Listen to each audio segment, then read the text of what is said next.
Quel est le livre de la sagesse orientale que les élites mondiales lisent?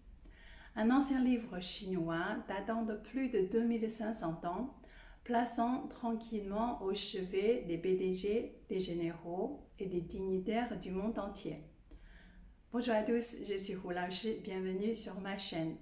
Aujourd'hui, nous allons parler d'un livre qui a traversé les siècles et les frontières.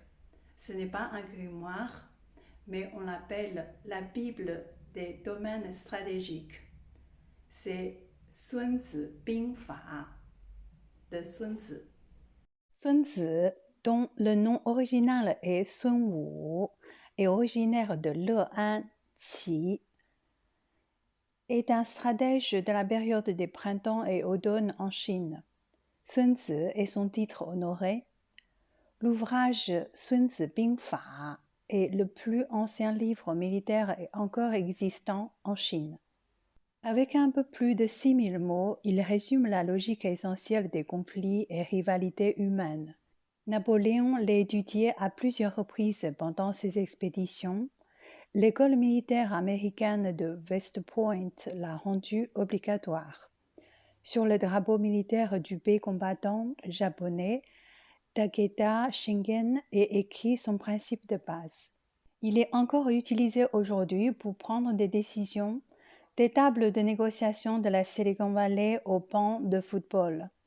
Traduit dans plus de 40 langues, 25% de croissance annuelle des recherches Google et top 10 de citation de cours HBS.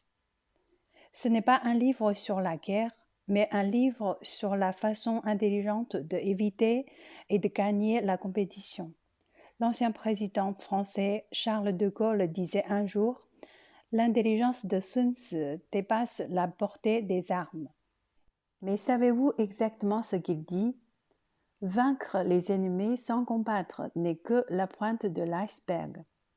De la concurrence sur le lieu de travail aux négociations commerciales, de la planification de la vie à l'observation internationale, Sun Tzu a enterré tout un système de fonctionnement de la pensée en 13 chapitres. Analyse approfondie exclusive pour les membres dans la prochaine vidéo. Je vais vous résumer chapitre par chapitre et montrer comment leur application dans notre vie quotidienne.